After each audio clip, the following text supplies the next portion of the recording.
I had always thought of myself as just another quiet girl growing up in a quiet neighborhood. I wasn't the center of attention, but I never really felt neglected either, at least not until Sierra was born. That night is burned into my memory like a scar. I was 10. The knock on my bedroom door came like thunder, loud and urgent. Aunt Lorraine's voice trembled through the wood. "Elena, honey, pack your things. Your mom's at the hospital." I sat up in bed, heart pounding. In a child's mind, hospitals meant broken bones or car crashes or those unspoken fears kids never have words for. But what happened next? It wasn't the accident that broke me. It was everything that followed. Sierra came into the world almost 2 months early. I didn't understand what premature meant then, but I could read the adults' faces. They were grim, pale, always whispering.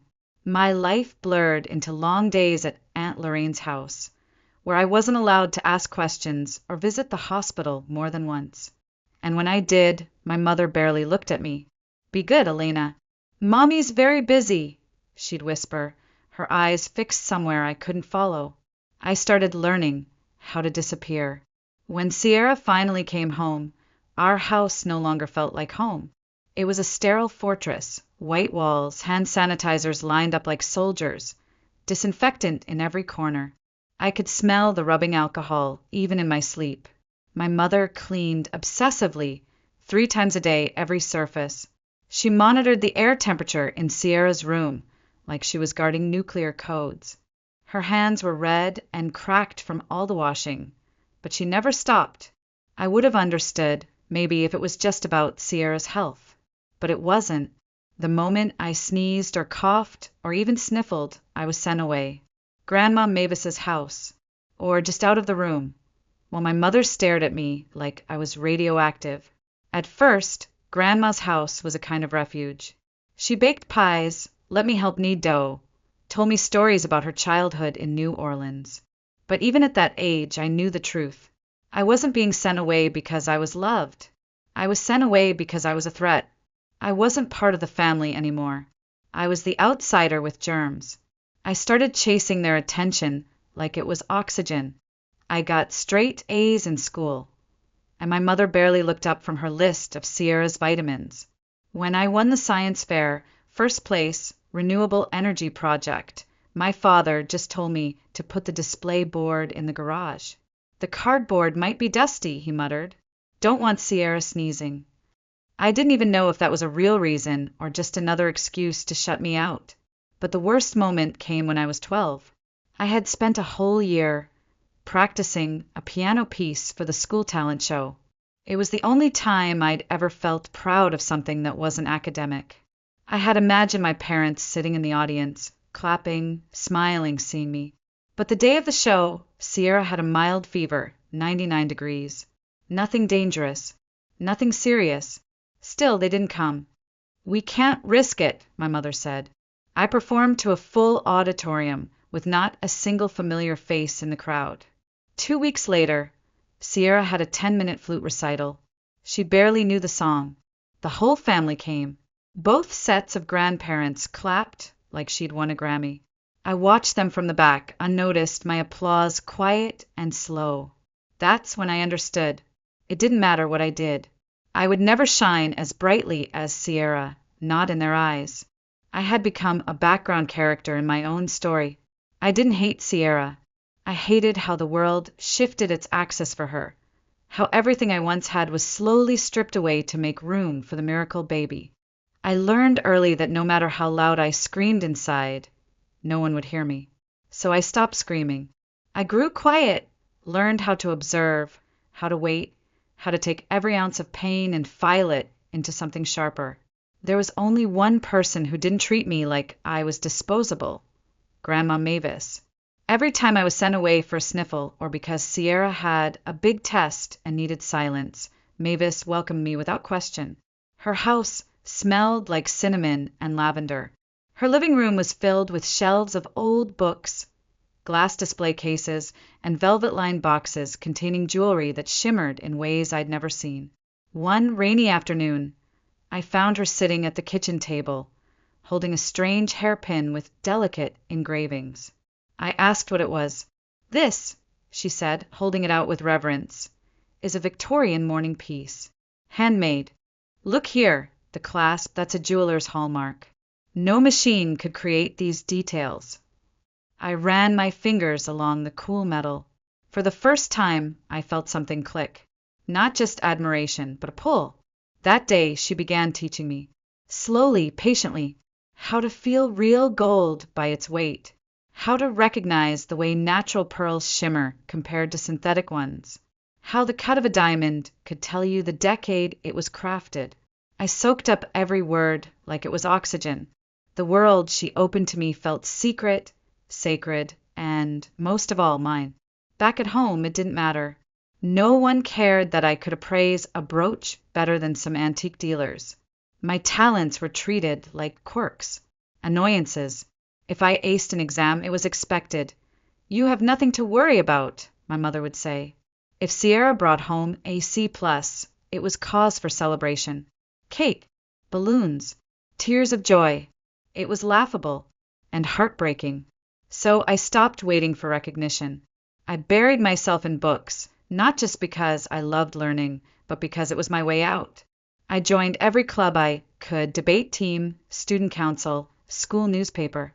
I worked part-time at a small cafe, saving every dollar in a tattered envelope I kept hidden behind an old biology textbook.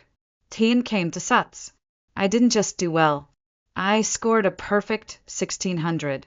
I stared at the number on the screen for 5 full minutes, hand over my mouth, tears burning behind my eyes. I ran downstairs, heart pounding. Mom, I said breathlessly, I got a perfect score on the SATs. She didn't even look up. That's nice, Elena, she said, brushing Sierra's hair.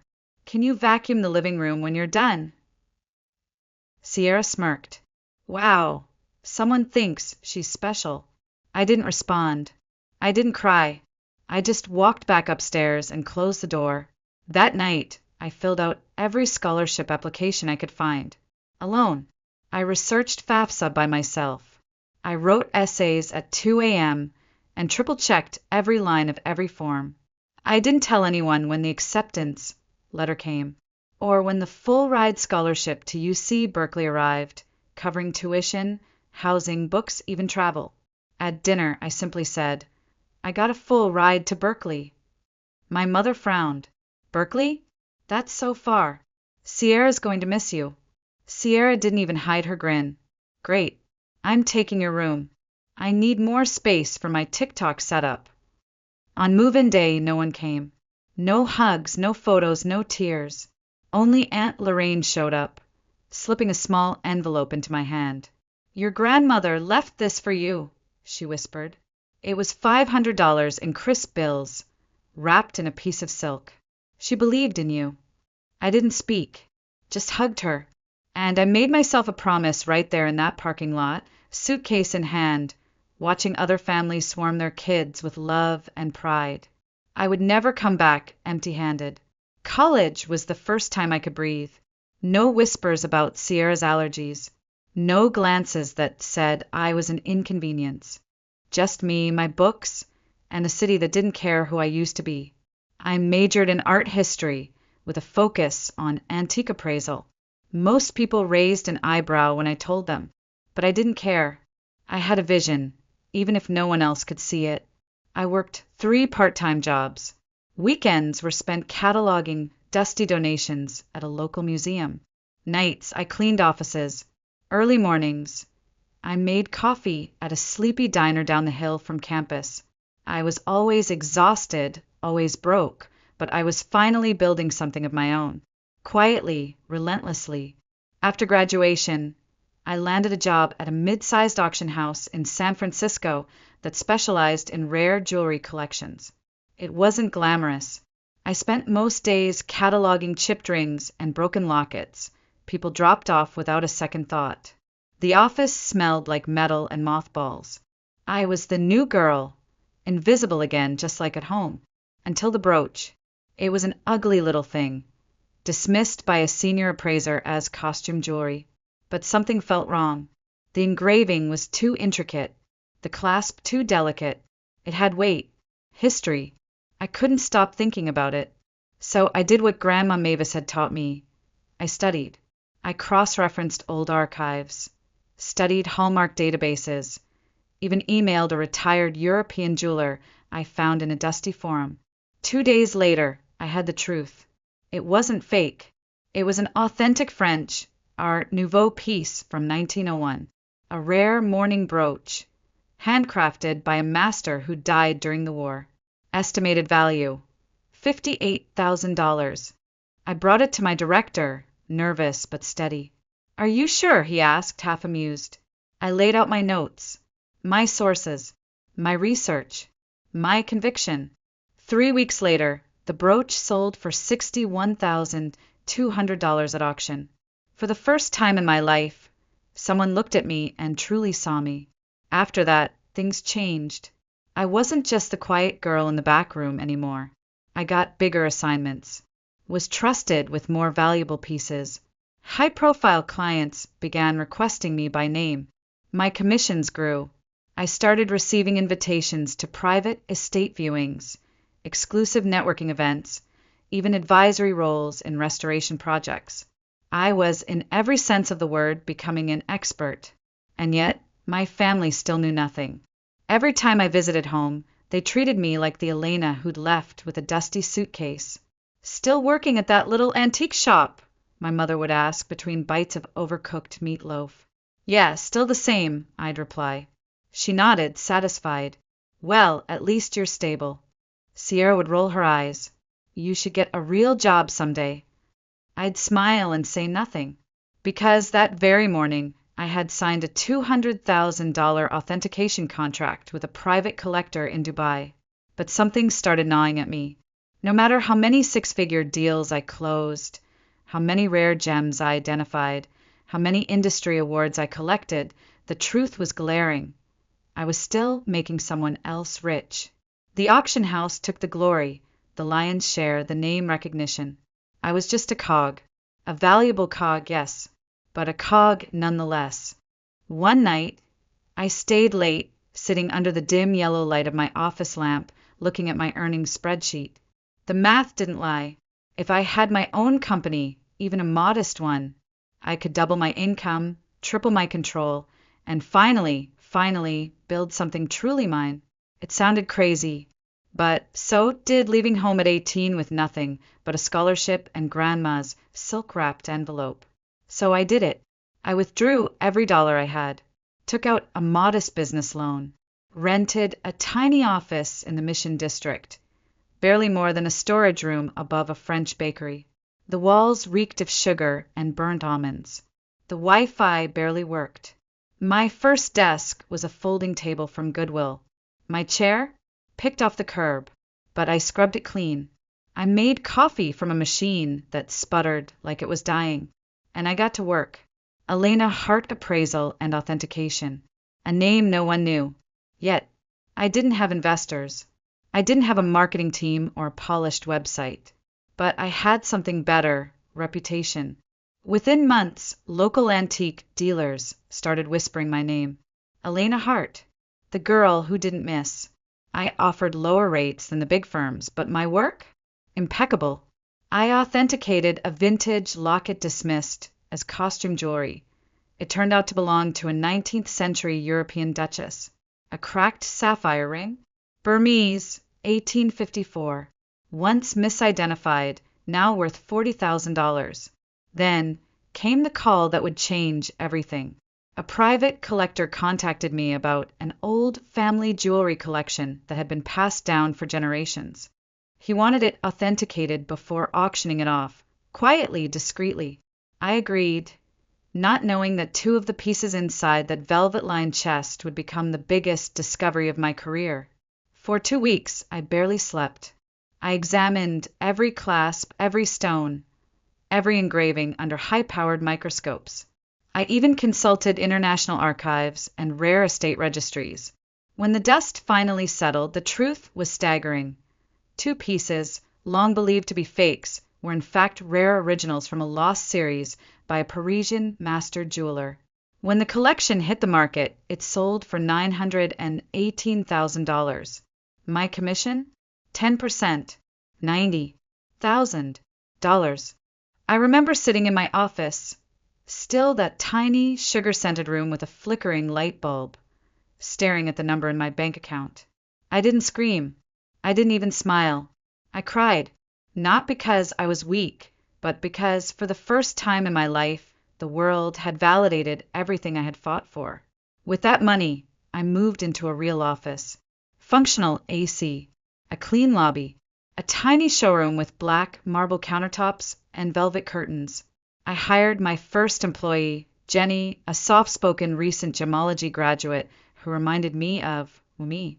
Passionate, brilliant, ignored by everyone but those who could see. Within 2 years, we expanded to Los Angeles, then to Seattle. I became the go-to name for high-value jewelry authentication. Billionaire heirs, estate lawyers, celebrities who didn't want to get scammed. They all came to me. Some even waited months for an appointment. And yet, every time I went back to visit my family, I became Elena the Invisible again. "You're still at that little jewelry place?" my mom would ask, slicing overcooked chicken. "Still there," I'd nod. Sierra would smirk. "You should really get a job in tech. Jewelry's kinda outdated." I smiled politely, because that morning I had just closed a $480,000 contract with a Manhattan collector. They had no idea. I didn't need them to know. Until Thanksgiving. 2 weeks before, my mom called, her voice soft and oddly fragile. "Elena, I'm just so tired. Cooking for the family is too much this year. My back, it's gotten worse." I paused. I had a major auction lined up that weekend. But I also knew the script. If I refused, I'd be branded the ungrateful daughter. Again. So I said, "Don't worry, Mom. I'll take care of everything." I didn't just cook. I curated. I hired one of the most elite catering services in San Francisco, the same team I used for corporate events. They prepared a 5-course Michelin-level feast. Truffle-stuffed turkey, sage-roasted vegetables, artisanal pumpkin tarts. It cost more than 2 months of Sierra's salary, but I didn't blink. I just wanted one peaceful evening. Of course, peace was never an option in my family. The moment dinner was served, Sierra sneered. "You ordered takeout? Wow, couldn't even make stuffing." I swallowed hard, fingers tightening around my wine glass. This came from a girl who once set off the smoke alarm microwaving oatmeal. My mother rushed to defuse the tension. "It's different this year, but let's be grateful we have a meal." I said nothing. I didn't need their thanks. I had outgrown it. Sierra spent the next hour bragging about her marketing job, which, from what I could gather, involved printing flyers and fetching coffee for her boss. My parents nodded with admiration as if she had just launched a Fortune 500 company. I just smiled and nodded, letting her bask in the spotlight. Because earlier that day, I had signed a $500,000 authentication contract with a European collector. They could have their illusions. I had reality. But what I didn't expect was what happened after dessert. After dinner, I slipped upstairs to my old bedroom, the same room Sierra had tried to claim the moment I left for college. I had kept it minimal, untouched. There was something oddly poetic about checking on a $500,000 auction contract from a childhood bed that still had glow-in-the-dark stars on the ceiling. I opened my laptop, logged into my secure portal, and began reviewing details for an Art Nouveau necklace up for bidding in Hong Kong. One of my VIP clients was waiting for authentication before placing a 7-figure offer. My fingers flew across the keyboard, navigating between gemology reports, provenance scans, and past valuations. I was in my zone, focused, precise, unstoppable, until the door creaked open. "Sierra, do you have a phone charger?" she asked casually. But her eyes weren't on me. They were locked onto my screen. Before I could react, she stepped forward and snatched my laptop right off the desk. "What the hell are you doing?" I snapped, lunging after her, but she had already turned the screen toward herself and froze. There it was, my main account, $18.3 million. Her face paled instantly, then twisted into something ugly, hungry, wild, greedy. "What the hell is this?" she stammered. "Whose account is this? This isn't real. You don't actually have this kind of money, do you?" I reached for the laptop, but she spun away and bolted downstairs. "Sierra, give it back." But she was already shouting at the top of her lungs. Everyone come here right now. You're not going to believe this. Elena is a freaking millionaire." The room fell into stunned silence. Forks clinked onto plates. My father stood up slowly. My mother stared, wide-eyed. I stopped at the bottom of the stairs, heart hammering. Sierra spun the screen toward them. "She's been hiding it. $18 million. While we've been struggling, while Mom's back is falling apart, while I'm drowning in student debt. She has $18 million." I stood frozen, breath caught in my throat. My mother dropped her napkin. Her voice came out barely above a whisper. "Elena, is this true?" I didn't answer. I didn't need to. My father's expression hardened. "We raised you. You owe this family." I felt the shift in the air. The moment admiration curdled into entitlement. Sierra flipped her hair back, voice dripping with mock sweetness. "I'm not asking for much. Just like $2 million. That's all. A fresh start. Maybe a condo near the coast. Nothing crazy." My mother chimed in without missing a beat. "And your father and I have been thinking about a small place in Florida. A retirement home. 3 million tops. You can afford that, can't you?" I looked around the table. Faces I had once begged to notice me. Now they stared at me like vultures. Not a single congratulations. Not even a "how did you do it?" Only hunger, greed, expectation. I let out a short, bitter laugh. "Wow, so that's what I'm worth to you." My father's voice turned stern. "It's not about worth. It's about responsibility. We're family." I slowly set down my wine glass, stood tall, and locked eyes with all of them. My voice was ice. "I've been sending $7,000 a month into your account for the past 2 years. Quietly, anonymously. You never had to sell the house because of me." Silence. My mother blinked. What did you just say?" I turned to Sierra. "Funny though. I guess it was easy to take the credit when you thought I'd never speak up." Her face twisted. "That's not true." "Oh, it is. You looked me in the eye and let them believe it was you." My father clenched his jaw. My mother went pale. I could see the fear creeping in, the realization that I had never truly needed them, that they had needed me all along. I reached for my laptop, placed it back in my bag, and picked up my purse, the designer one my mother once sneered at as a cheap knockoff. And then I turned to them one last time. "No more. Not another cent. This family is no longer my responsibility." My mother's mouth opened, but no words came out. Sierra stared, stunned. My father looked like a man watching a fortune slip through his fingers. And I walked out, heels clicking on the tile like gunfire. I didn't look back. By the time I got back to my penthouse, the first message had already arrived. 7:40, 2 p.m. "Mom, how could you do this to your family? We raised you." Then came another. 8:15 p.m. "Dad, let's be reasonable and talk like adults. Family is important, Elena." 9:30 p.m. "Sierra, you have all that money and you're being this selfish? I'm your sister." 11 p.m. "Mom, again, we found a perfect house in Naples. Just $3 million. You could change our lives." I didn't answer a single one. Then came the post. A screenshot forwarded by Jenny with the subject line, "You need to see this."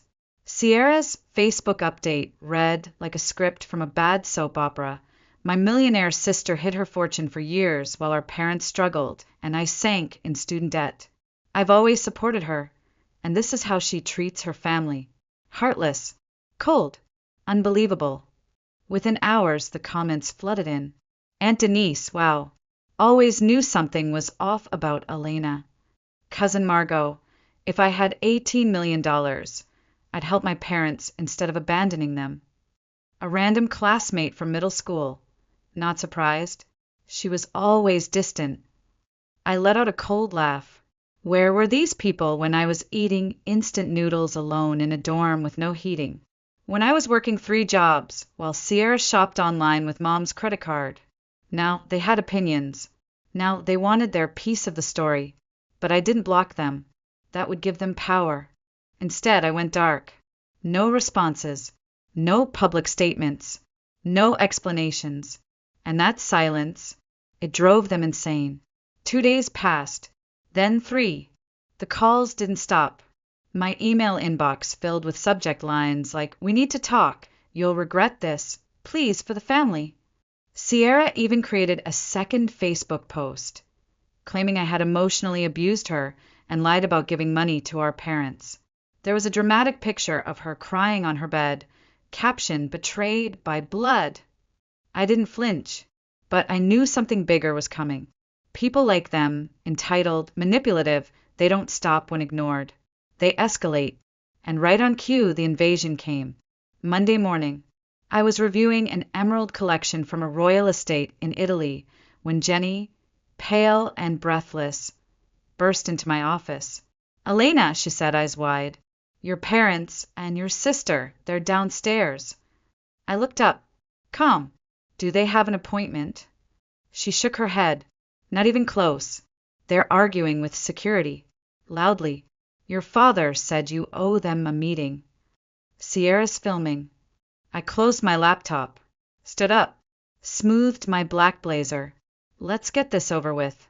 When I stepped into the lobby, the entire room fell quiet. My father was sitting on the guest couch like he owned it, legs crossed, hands steepled. My mother had on her church face, sad, self-sacrificing, practiced. Sierra had her arms crossed, lips curled in smug defiance, and her phone tilted just enough to record. "We need to talk," my father said.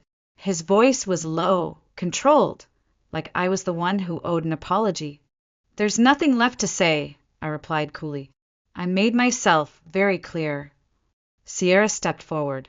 "You seriously think you can just cut off your family and keep living like this?" I looked her straight in the eye. "Are you struggling? Because that new Gucci bag says otherwise." My mother's tears came on cue. "Elena, we raised you. We sacrificed everything for you. You owe us." I didn't blink. "No," I said, voice sharp and steady. "I owe you nothing. When I needed help, college applications, rent, tuition, where were you? When I won awards, when I built this from the ground up, who showed up for me? Not once. So don't come here talking about obligation." Sierra's face flushed with rage. "You're heartless." I pulled out my phone, opened my banking app. With one press, I canceled every remaining automatic monthly payment that had been quietly flowing into their account. Right in front of them, my mother gasped as her phone buzzed with the notification. "You can't do this." I just did. My father stood up sharply. "You'll regret this. You're still part of this family." I turned to security. "Escort them out, and add all 3 to the do not enter list. Permanently." Sierra shouted something incoherent. My mother collapsed into sobs. My father tried to argue, but none of it mattered. They were removed, red-faced and trembling, right in front of my employees, my clients, my empire. I stood there, perfectly still, until the glass doors slid shut behind them, and I felt nothing but peace. That night, my phone rang again. I almost didn't answer, but the name flashing across the screen wasn't one I feared. Grandma Mavis. I hesitated, then picked up. Her voice, soft and warm, floated through the speaker like a blanket I hadn't known I needed. "Well done, Elena." Just those 3 words. I froze. You're not mad." She chuckled. That same low, raspy laugh that once accompanied warm cookies and secret jewelry lessons. "Mad. You're the first in this family to stand on your own. I just wish I could have seen their faces when they were dragged out of that fancy office of yours." A real smile curled across my lips. The first in days. Thank you, Grandma.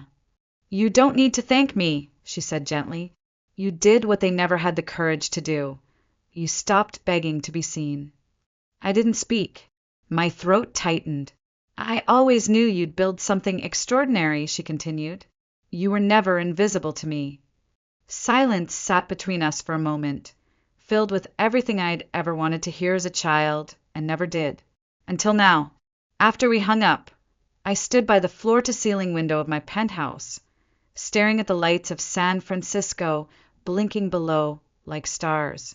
I thought about that old dusty room above the bakery, the folding table, the broken chair, the smell of burnt croissants in the carpet. That place wasn't much, but it had been mine, and from it I had built a kingdom. But I knew my family wasn't done. They never were. So I took precautions. The very next week I moved. My old address was too easy to find, too exposed. I rented a secured penthouse in a building with 24/7 armed security, private elevator access, and biometric locks. I changed my phone number, updated my business registry, scrubbed every trace of personal data from my social media. They couldn't reach me anymore, and still they tried. Emails from unknown addresses arrived daily. Subject lines like, "Family is still family. Please don't do this. Do you really want your mother to die without saying goodbye?" Each one more manipulative than the last. Sierra switched tactics entirely. She went public. Again, she posted long, dramatic Facebook rants about her cold-hearted sister, who had abandoned her roots. She added poetic flair. Money changes people. I miss the old Elena, before she got rich and forgot how to love. She even uploaded old childhood photos of us playing in the garden, captioned, "This girl used to be my best friend. Now she won't even answer my calls." Comments poured in from distant cousins, ex-classmates, strangers. Elena was always weird. If I had $18 million, I'd share with my family. She's disgusting, ungrateful. I read them all, and smirked. Where were these people when I was invisible? When Sierra stole my victories, and they all clapped? When I stood on that stage, 12 years old, alone in an auditorium that should have been full? They had no right to speak now. So I didn't block them. I didn't explain. I didn't reply. My silence was my answer. And the quieter I became, the louder they screamed. But something unexpected happened. One of my high-profile clients, an heiress to a French perfume empire, called me after hearing the Thanksgiving story at a gala. She didn't sound judgmental. She sounded impressed. "Most people your age would cave under that kind of pressure," she said. "But you didn't. You protected what you built." She introduced me to two other clients, one a Hollywood producer, the other an Italian diplomat's widow. Both needed appraisals. Both paid in six figures. The story spread, not as a scandal, but as legend. The girl who walked away from her toxic family and built an empire alone. My business skyrocketed. I opened 2 more offices, one in New York, one in Palm Beach. My team grew from 2 people to 20. We started turning down clients, not because we weren't available, but because we could afford to choose. And still, at every family dinner I missed, every wedding I wasn't invited to, every birthday I ignored, I knew they whispered my name. Not with love, with envy. Then, one morning, Jenny knocked on my office door holding her tablet like it was radioactive. "Elena, you're not going to believe this." I looked up from the necklace I was inspecting. "What is it?" She flipped the screen toward me. An article. Bold headline. "Rachel's Fine Jewels. A new name in luxury authentication." I blinked once. Twice. "Wait, Sierra?" I asked, half laughing. "She opened a jewelry company." Jenny nodded, barely containing her horror and amusement. "She launched it 2 weeks ago. Website, Instagram, even a promo video. She's trying to brand herself as the new authority in rare gems." I burst into laughter. Loud, honest, cathartic. This girl who once confused cubic zirconia with quartz, who thought Tiffany's was a font, not a brand, wanted to enter my industry. I clicked through the site. It was laughable. Generic descriptions, stock photos, misused terminology. They labeled an 18K gold chain as platinum sparkle. A vintage glass brooch was captioned Victorian diamond floral. It took exactly 12 days for the reviews to roll in.